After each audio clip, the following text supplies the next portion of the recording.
Next up, I head to KidsCanSwim in Canada, and they're a very young business in Canada, so it was a huge impact when the pandemic hit and they went out under a lockdown. Well, they were able to reopen on July 4th with much stricter health and safety protocols. They have some wonderful programs available for young families. They have swimming programs for children ages from 3 months to 13 years old. Here's their story.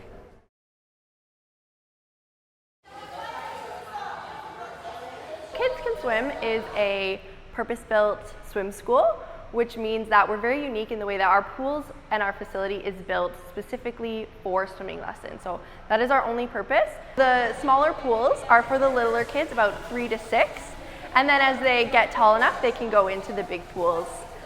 So they're purposely made so that they can swim up, or they can stand up, initiate their own movements. They can focus on really their technique rather than, staying afloat and swimming for longer distances. The lessons right now are 25 minutes. So kids hop in, they get warmed up. Firstly, they always enter the water safely. So we always reiterate and create the routine of getting in safely and making sure that they build that respect around water and around pools. So when they do leave the pool and they go into their lives and swim outside of here, that they have that memory built already. So we start off with a safe entry. We start off with some kicking, some warming up that way, getting the body moving. And then we're focusing on skills. So normally we get right into front skills. So our signature skill here is bunny hops to start off usually. And that's how the kids are hopping, they're getting their feet off the ground.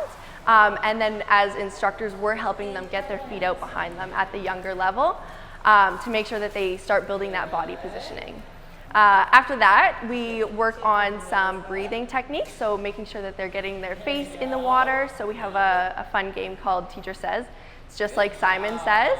It's like getting your ear in the water, getting your other ear, your chin, blowing some bubbles, and then the goal is to get the whole face and the eyes in.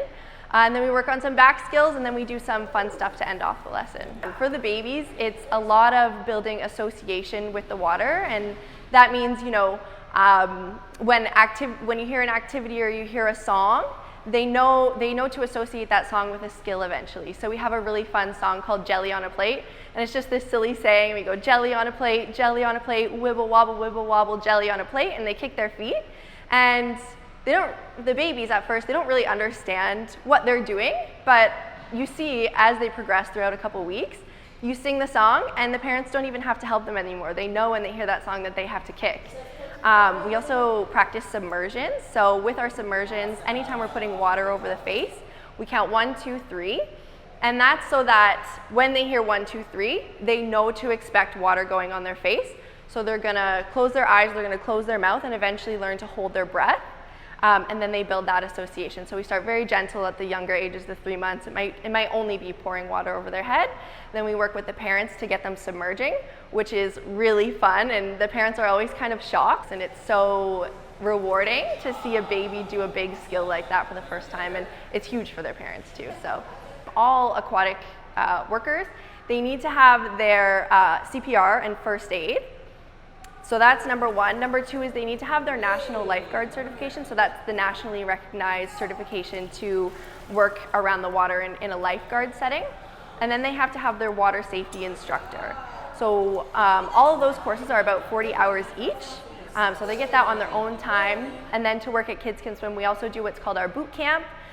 So that's basically a full weekend of learning our program, learning our teaching techniques, and practicing in the water.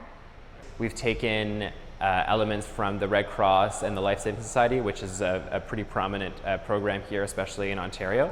And then we sort of injected our own sort of formula to be able to teach these programs based on some of the consultants that we hired before opening the center up. We actually shut down a week before the pandemic was declared. We came in with boxes full of Lysol wipes, and I think we wiped down every single surface at least once every 30 minutes. And it smelled like Lysol in here. That's the first thing you noticed. We, from the get-go, wanted to make sure that people knew we cared.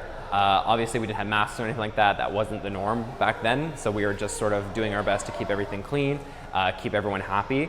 And then, of course, once we made the very, very tough decision to close, even before the Ontario government had told us we had to, it was pretty devastating. We'd been open for 8 weeks before as a new business, and as we all know, with new businesses, those first few months are very, very critical in the growth of your business.